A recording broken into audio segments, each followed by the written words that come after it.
contamos, sí, señor. Muy bien, muchas gracias. Que los niños hasta los 35 años pueden bajar. Eso no... Esto es un problema, porque el reino de los cielos es de los niños. Tendríamos que estar aquí todos, no sé cómo.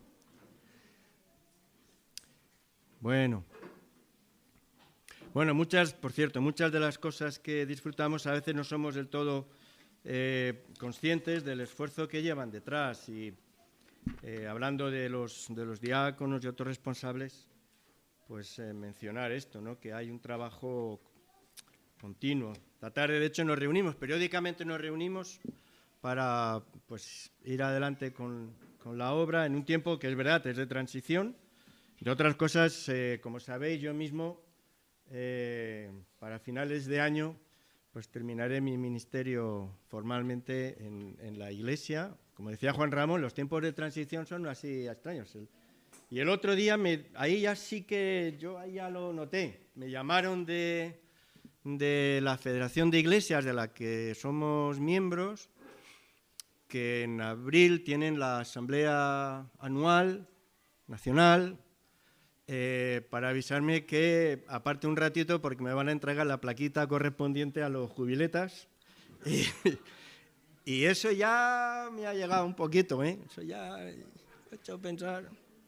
Yo otras veces lo he visto de lejos, pero esta vez parece que toca bastante más de cerca. Así que, bueno, estamos en este tiempo procurando, ¿no?, una y otra vez recordar desde el púlpito los diferentes hermanos que comparten la palabra acerca de esta doble dimensión de nuestro llamado como iglesia, fortalecernos y extendernos. Y el texto que esta mañana aparecía como referencia lo conocemos, el Evangelio de Mateo en el capítulo 28, esa declaración de Jesucristo acerca de toda la potestad que me es dada en el cielo y en la tierra. Por tanto, id y haced discípulos a todas las naciones, bautizándolos en el nombre del Padre, del Hijo, del Espíritu Santo, enseñándoles que guarden todas las cosas que os he mandado, y aquí yo estoy con vosotros todos los días hasta el fin del mundo. Todos hemos oído muchas predicaciones, meditaciones acerca de esta palabra. Y esa diferencia entre creer y ser discípulo, ser creyente o ser discípulo, es la diferencia rotunda que hay entre asumir ciertas verdades y confesarlas y declararlas, y por otro lado, encarnarlas y vivirlas. Y de todo eso hemos escuchado y Miguel Sánchez ha compartido y lo va a hacer mejor que yo porque ha trabajado mucho sobre esas implicaciones. No solo lo que creemos, sino lo que vivimos. No el hecho de ser creyentes, sino el hecho de ser discípulos. Creer es un verbo que tiene una dimensión más bien pasiva, ¿no? Uno cree, está sentado y cree cosas. Pero en la terminología bíblica, la fe, el creer, eso siempre tiene un sentido dinámico. Es más, no es un sustantivo, sino un verbo. Es un creer hacia algo, es un moverse. Y modifica el vivir. Y ese es nuestro gran desafío. Decía, volveremos a eso, pero hay un texto que escribió Martin Luther King muy interesante, precisamente sobre esto, ¿no?, acerca de la contradicción que a veces expresamos nuestra vida entre aquello que confesamos creer y aquello que después vivimos. Y él decía que a veces nuestra vida se caracteriza por el vigor del credo y la anemia del vivir. Creemos con rotundidad, pero vivimos con mucha debilidad. Hablamos elocuentemente de nuestro compromiso con los principios del cristianismo, pero nuestras vidas están saturadas de prácticas del paganismo. De esta tensión entre lo que confesamos y lo que vivimos querría compartiros. Y quisiera hacerlo saliéndonos de este pasaje a propósito de algo que compartía también el domingo pasado en Hortaleza, pero porque me parece un elemento vital especialmente en este tiempo, en esta sociedad de la que formamos parte, ¿no?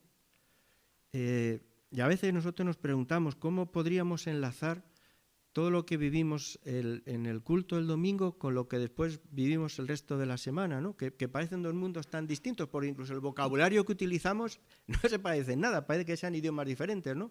El lenguaje de la alabanza, de la escritura, del compartir aquí, y luego cómo nos manejamos en el trabajo, en las cosas. Es que son como dos universos diferentes, ¿no? Y a veces cuesta encontrar un punto de conexión. Bueno, pues uno de esos puntos de conexión, y de esto es lo que yo querría compartir, tiene que ver con una palabra que curiosamente no está mucho en nuestro vocabulario cristiano, pero sin embargo está muy presente en toda la Escritura, y es la palabra reconciliación. La palabra reconciliación y lo que eso significa. Toda la historia de la salvación en realidad es la historia del proceso de reconciliación entre Dios y la humanidad.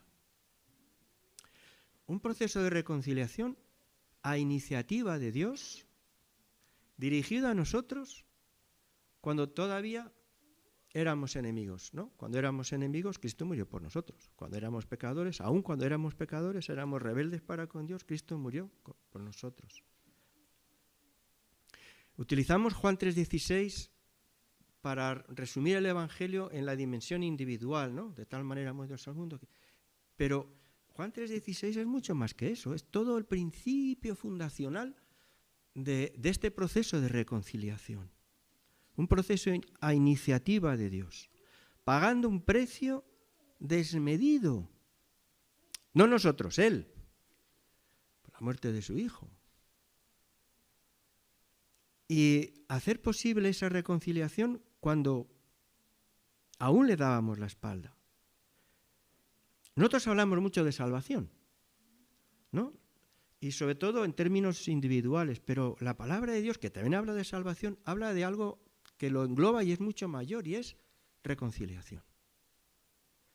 Romanos 5. Dios muestra su amor para con nosotros en que siendo aún pecadores, Cristo murió por nosotros. Y entonces dice el apóstol, y si siendo enemigos, cuando éramos enemigos, fuimos reconciliados con Dios por la muerte de su Hijo, mucho más, ahora, de nuevo, estando reconciliados, seremos salvos por su vida. Y no solo esto, sino que también nos gloriamos en Dios por el Señor nuestro Jesucristo, por quien hemos recibido la reconciliación. Conciliar es, digamos, poner de acuerdo a dos partes que están en tensión, ¿no? Los concilios, cuando los concilios se reúnen, pues es para dialogar acerca de puntos de vista distintos y encontrar un punto de acuerdo. Eso es conciliar. Reconciliar es volver, ¿no?, a establecer este vínculo. Podemos hablar del amor de Dios como un amor reconciliador y la historia de la salvación como ese proceso de reconciliación. Y entonces, mirad, no vamos a centrarnos en un solo pasaje, aunque, en fin, es lo que habitualmente hacemos, pero me gustaría que percibierais este olor, esta invitación a la reconciliación permanentemente. Y reconciliación es un concepto que no solo la sociedad entiende bien, sino que necesita imperiosamente en un país, seguramente el planeta entero, pero en un país en el que ahora mismo hay un clima de crispación, de odio, de rechazo mutuo, en el que vivir como discípulos de Jesucristo, y no solo creer en Jesucristo, va a requerir de nosotros que seamos factor de reconciliación, instrumento de reconciliación, elemento de convivencia.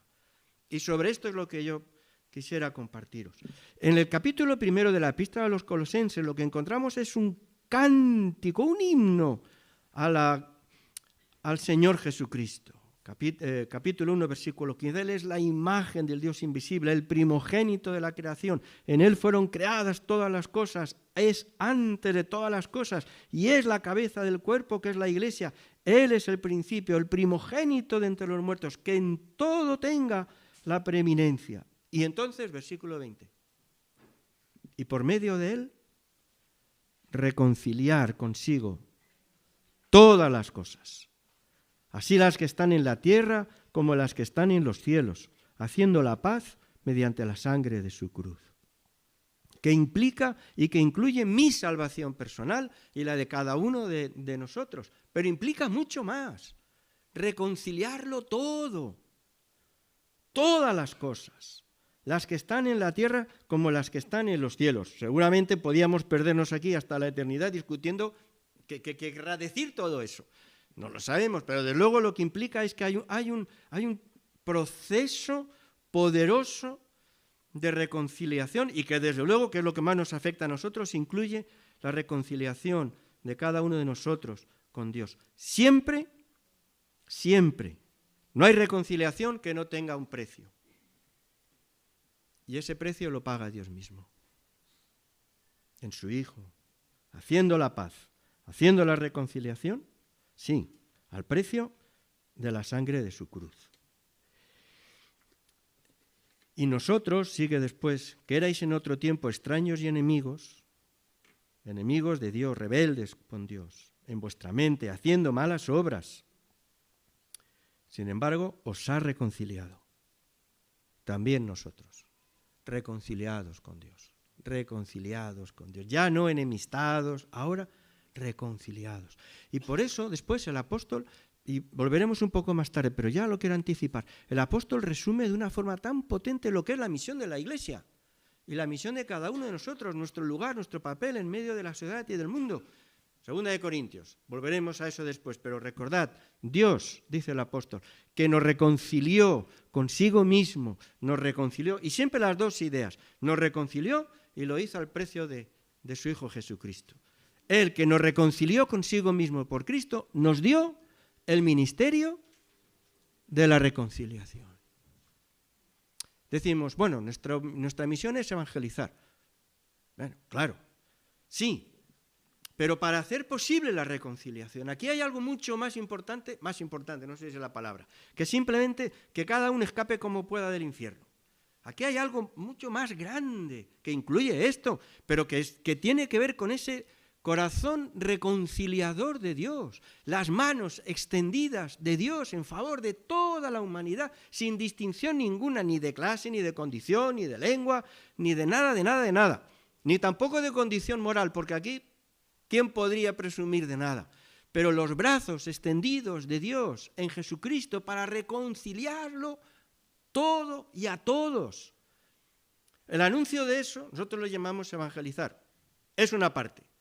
Porque se trata no solo de expresarlo, sino de vivirlo. Y ahora iremos a eso. Pero incluso antes de llegar ahí, sí llamar la atención sobre algo que históricamente ha sido la ruina para la Iglesia. Cada vez que la Iglesia, hablo en conjunto, ¿vale? Cada individuo hará lo que considere oportuno, pero cada vez que la Iglesia, cada vez que el pueblo de Dios ha creído ver en cualquier ideología humana la encarnación del reino de Dios, se arruinó. Porque entonces la Iglesia ha dejado de ser Iglesia, se ha convertido en parte y ha entrado en ese juego terrible de los míos y los otros, los nuestros y los contrarios, los de mi cuerda y los adversarios. Y cada vez que la Iglesia participa de eso, entonces pierde lo que es lo más esencial de su llamado, que es ser factor de reconciliación. Ya no puede reconciliar porque se ha convertido en parte. ¿Os dais cuenta? Pero históricamente, una y otra vez, hemos cedido a esa tentación de decir, mira, estos sí son los nuestros, estos lo van a hacer. Y entonces esa mezcla extraña de política, estos políticos sí que nos representan, estos sí que hablan del reino de Dios. Cada vez que la Iglesia ha entrado en ese juego, ha arruinado su testimonio. Porque nosotros no somos parte, nosotros estamos llamados a reconciliar. Dice el apóstol Pablo, eso os decimos en el nombre de Cristo, no en el nombre de estos, de aquellos, de los rojos, los azules, no, en el nombre de Cristo. Reconciliaos con Dios. Reconciliaos con Dios. Y ese elemento, esa dinámica, esa potencia reconciliadora se extiende en todos los planos de la vida. Así que este es el principio del Evangelio, la reconciliación con Dios. Pero además, claro, siempre lo decimos, ¿no? Mirad, una persona sin pelo, me doy cuenta, debe ser ya la neura esta, ya que desde que me dan plaquitas por la jubilación, ya me están matando, ¿no? Yo estoy perdiendo el pelo, pero bueno. Bueno, un calvo, una persona sin pelo, puede salir en la tele y puede anunciar lo que quiera, menos una cosa. No puede anunciar un crecepelo. Está desautorizado. ¿No? La Iglesia solo puede anunciar reconciliación si vive reconciliada. Porque si no, todo su testimonio se convierte en pura verborrea que no traslada nada. Hay un texto tan potente que habla de la reconciliación, ¿no? Si os fijáis un poquito, veréis cómo eso aparece en toda la Escritura y sobre todo en el Nuevo Testamento. Efesios, capítulo 2, el texto tan fundamental. ¿Recordáis esa tensión entre judíos y no judíos? Si hay una diferencia abismal, es la que separaba a los judíos de los gentiles, los judíos y los no judíos, enfrentados rabiosamente, radicalmente.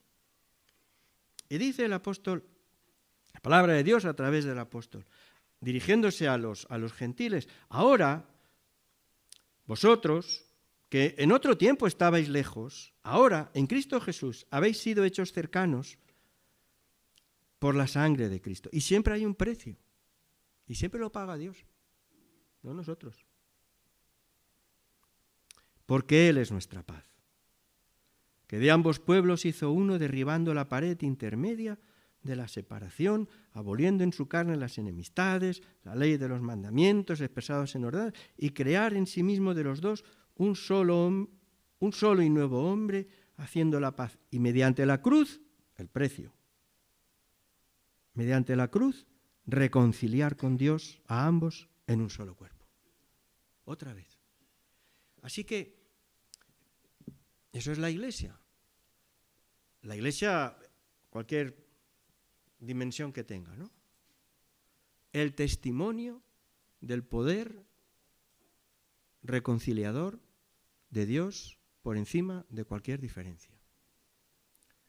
Me persigue esa especie de obsesión porque me parece un error terrible cada vez que por aquello de que la Iglesia crezca, que seamos más, esa idea de que se llamaba antes las unidades homogéneas, que iglesias de iguales, porque eso atrae a otros iguales y así crece, ¿no?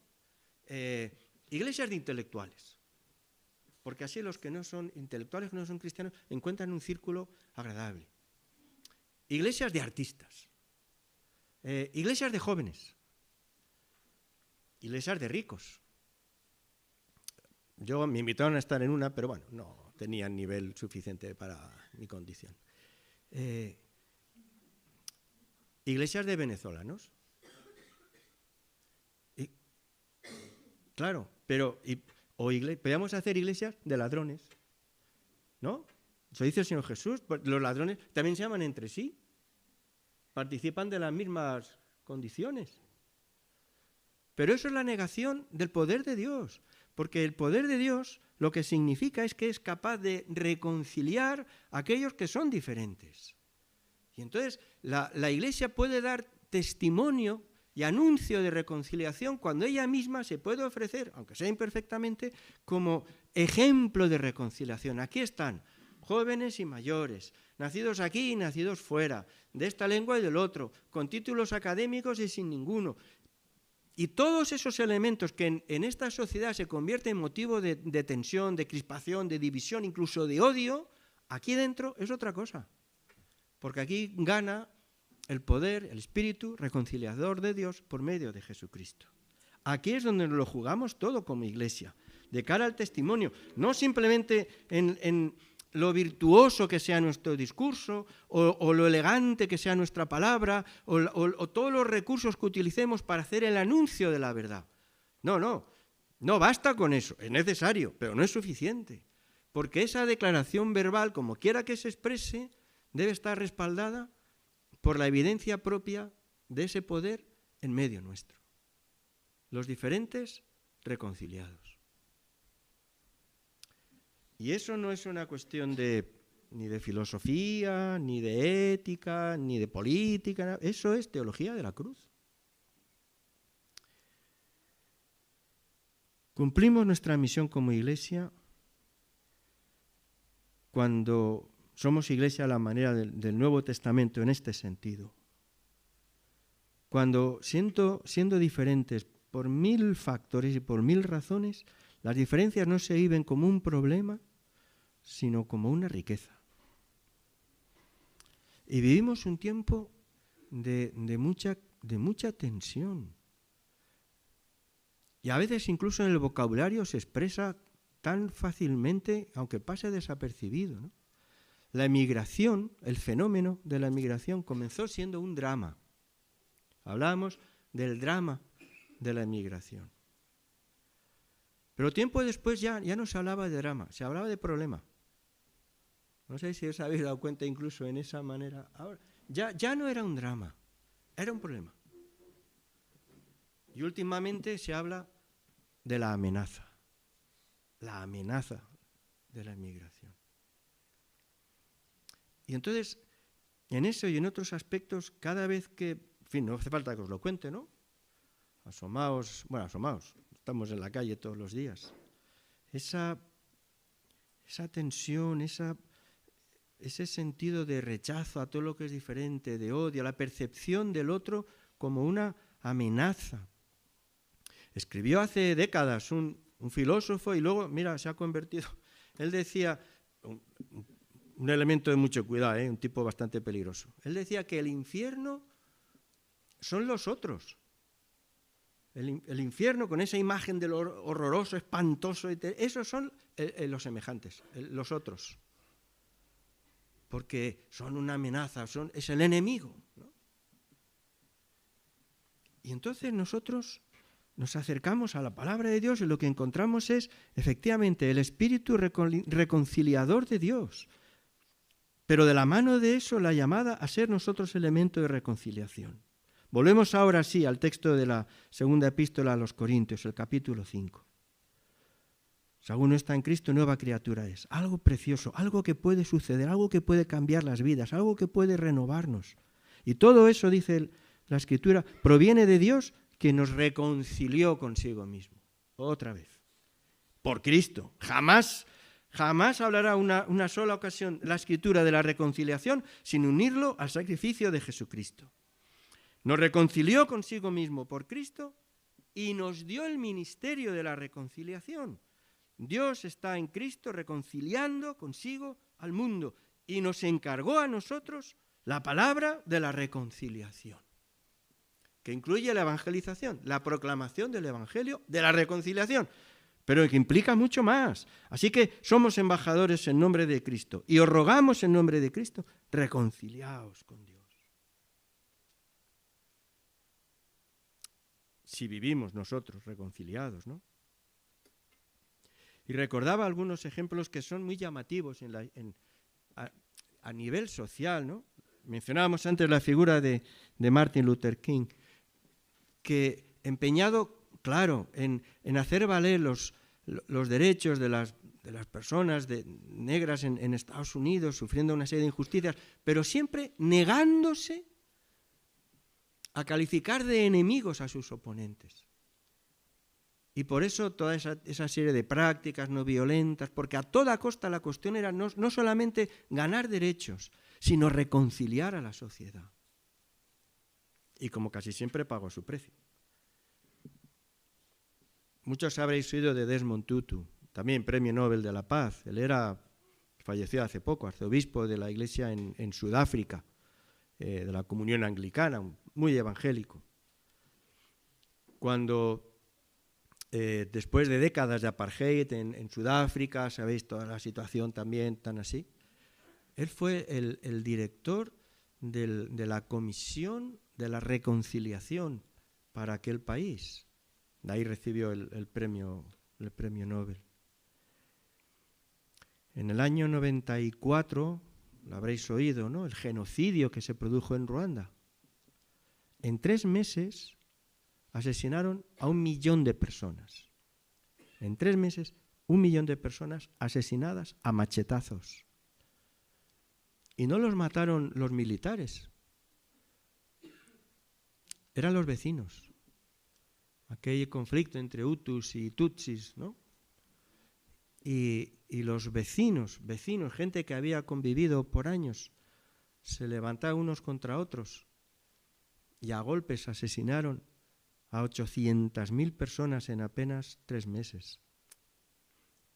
Lo que después no se ha contado es que tiempo después se crearon unos comités de reconciliación, de manera que familiares de víctimas y victimarios juntos visitaban diferentes aldeas del país para hablar de reconciliación.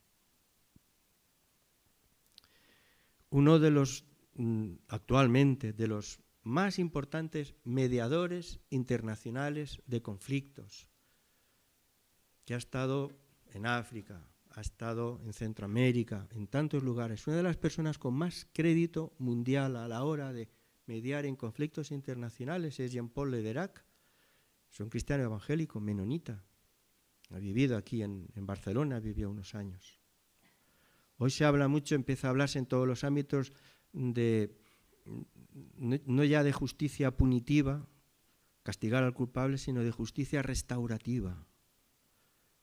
Hemos oído, ¿no?, de esos diálogos a veces que se dan entre criminales de ETA y algunos familiares de víctimas de ETA, ¿no? Diálogos entre ellos, buscando reconciliación. Detrás de todas esas prácticas está la figura de Howard Thayer, que es el padre, reconocido mundialmente, el padre de todo de esta manera de entender y ejercer la justicia. Es otro cristiano menonita y se presenta así. Y cada uno de nosotros, en el plano donde estamos, yo creo que eso también, claro que es evangelio, ¿no? Predicamos el evangelio a nuestros vecinos o le regalamos un Nuevo Testamento. Pero la cuestión es si además en nuestro bloque de vecinos pasamos por ser personas de reconciliación, personas de paz o personas conflictivas. ¿Somos de los que se pelean? Yo creo que la prueba del 9 sería la reunión de las comunidades de vecinos, ¿no? Que eso es, vamos, no digo que sea el infierno, pero algo demoníaco hay, eso fijo, ¿no?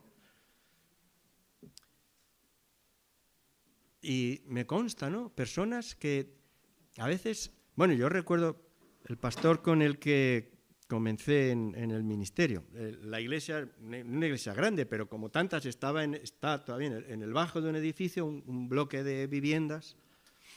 Aquella comunidad de vecinos era horrorosa, ¿eh?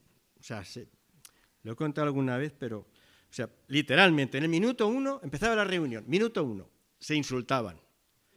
Minuto 2, se pegaban, literalmente, o sea, era un espectáculo. Había que estar, porque si no estabas allí, entonces cada derrama que había la colocaban a la iglesia, entonces había que ir allí a procurar que no.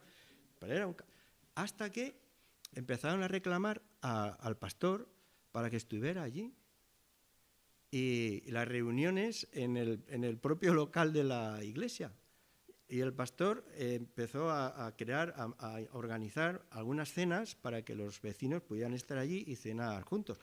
A ver, no le han dado el Premio Nobel de la Paz, no es lo del Luther King ni estos, pero ¿entendéis? Entre tus vecinos, en tu trabajo, entre tus familiares, ¿eres testimonio de reconciliación? ¿Eres germen de reconciliación? ¿O eres parte del conflicto? ¿Tú quieres darle peso a la palabra del Evangelio que luego compartes? ¿Tú quieres darle credibilidad? Entonces tienes que sembrar armonía, tienes que generar paz a tu alrededor. Eso no es una cuestión secundaria. Ahora volvemos al principio de los principios. ¿Tú eres creyente o tú eres discípulo? ¿Tú crees cosas o las encarnas en tu vida? Hay elementos que puedes recitar, como el credo de los apóstoles y ser un experto en la descripción de las doctrinas, o aunque sea, lógicamente, de forma imperfecta, pero las personas lo pueden ver. Tú puedes predicar reconciliación y las personas que te conocen pueden decir de ti que eres una persona de paz, o es todo lo contrario. Al final, si no traemos las cosas a lo inmediato, se nos quedan ahí en la nube, ¿no? En medio de nuestros familiares, de la gente más cercana. ¿Realmente somos elemento de conciliación? ¿Somos personas conciliadoras?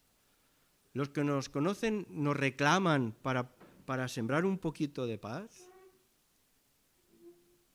Porque el Evangelio, todo él no solo una palabra, es una evidencia de reconciliación que nace en el corazón de Dios, que nos ha alcanzado en lo personal y que está llamado a expandirse, porque esa es nuestra misión, anunciar reconciliación, no, reconciliación con Dios, pero incluso, fijaos, en todos los planos, todas las cosas que están en los cielos, todas las cosas que están en la tierra, reconciliadas en Cristo. De hecho, ese proyecto de Dios de reconciliar consigo todas las cosas se hará realidad completa un día en la eternidad. Y es interesante porque incluso cuando llegamos a Apocalipsis lo que encontramos es una imagen de una humanidad reconciliada. Apocalipsis 7. Y vi una gran multitud, la cual nadie podía contar, una cosa inmensa de gente, de todas naciones, tribus, pueblos, lenguas, gente muy diferente, por 1000 razones, por idioma, por nación, por origen, por culturas. Ahí estaban, y estaban todas delante del trono, en la presencia del Cordero, vestidos de ropas blancas, con palmas en las manos. Por una vez no había banderas, la banderita de uno, del otro, no, aquí eran palmas, elementos de adoración, y clamaban lo mismo, todos, a gran voz, diciendo: la salvación pertenece a nuestro Dios que está sentado en el trono y al Cordero. Esa es la expectativa, esa es la promesa de eternidad. ¿Y cuál es la imagen? Si veis eso, es la imagen de una humanidad reconciliada por el sacrificio del Cordero. Y mientras eso llega, la Iglesia de Jesucristo anuncia que los brazos de Dios siguen abiertos, como el Padre del Hijo pródigo, abiertos a todos los que vuelvan a Él arrepentidos para reconciliarse con Él y en Él reconciliarse unos con otros. Así que, especialmente en este tiempo tan crispado, bueno, ya lo veis, ¿no? Aquí comenzando, mirando desde arriba o desde abajo, ¿no? Tanto da. Las enemistades entre los vecinos, que a veces son horrorosas. O subiendo hasta los políticos. No hay diferencias, ni siquiera hay rivales políticos, ¿no? Hay enemigos. Y ese tono de enemistad, eso a todos los niveles, ¿no? Vas en el coche y no hay gente, no, son enemigos, el mundo contra cada uno, ¿no? Ese tono crispado, violento, agresivo, que lo contamina todo y nos contamina a todos. Pero nosotros estamos en otra cosa. Por eso es tan desolador las divisiones en el cristianismo, ¿no? Jesús, la oración al Padre es que sean uno, que los míos, que sean uno, para que el mundo crea. Hay elementos que son muy potentes que a veces pasan desapercibidos. Que sean uno para que el mundo crea, para que el mensaje tenga crédito. Las divisiones en el seno de la Iglesia de Jesucristo en general y las divisiones dentro de una iglesia local, eso es la negación del poder del Evangelio. Cuando el apóstol escribe a los Corintios, ¿recordáis? Dice, bueno, estoy escandalizado. Unos dicen, yo soy de Pedro, yo soy de Cefas, yo soy de Apolo. ¿Pero qué es esto? Esto no es una cuestión de debate teológico, esto es la negación del poder del Evangelio para reconciliar Por eso, tan vital que el Espíritu de Dios llene no solo nuestra mente del entendimiento del Evangelio, sino llene nuestro corazón de este sentido conciliador, reconciliador. Hacer de cada uno de nosotros en el terreno en el que se mueve, que son, pues eso, pequeños, cotidianos, un factor de reconciliación, que es testimonio del Evangelio de Dios, del Dios que ha dado a su propio Hijo para hacer posible la reconciliación entre nosotros. No podemos conformarnos con menos. No podemos aceptar que alrededor nuestro las cosas sean tan terribles como a veces son. Y no podemos conformarnos ni disculparnos a nosotros mismos si nosotros en alguna medida somos factor de tensión, de conflicto. No podemos, nosotros no estamos llamados a ser parte en el conflicto, el que sea. Estamos llamados a ser semilla de reconciliación. No depende de nosotros enteramente, claro, pero en lo que dependa de nosotros, nosotros anunciamos el Evangelio de la reconciliación, que es posible solo por la absoluta y desmedida misericordia de Dios que se ha expresado en la entrega de su Hijo Jesucristo, pagando Él el precio. Ese empeño permanente en los seres humanos de querer tener la razón. Quiero la razón. La razón no, nosotros no estamos aquí en la razón. Nosotros procuramos la reconciliación. Por eso donde el orgullo se hace presente, aún el orgullo espiritual se hace presente, las cosas quiebran y estamos negando el poder del Evangelio. No queremos ser de eso. Aquí en San Fernando queremos ser factor de reconciliación, factor de convivencia, en el nombre de Jesús, porque hemos sido ganados por el amor reconciliador de Dios. Y cada uno de nosotros, en el plano donde nos movemos, en nuestra familia, en los entornos donde estamos, como no solo creemos el Evangelio, sino que nos ha ganado el Evangelio de la reconciliación, estamos llamados a sembrar también reconciliación. El Señor nos ayude. ¿Vale?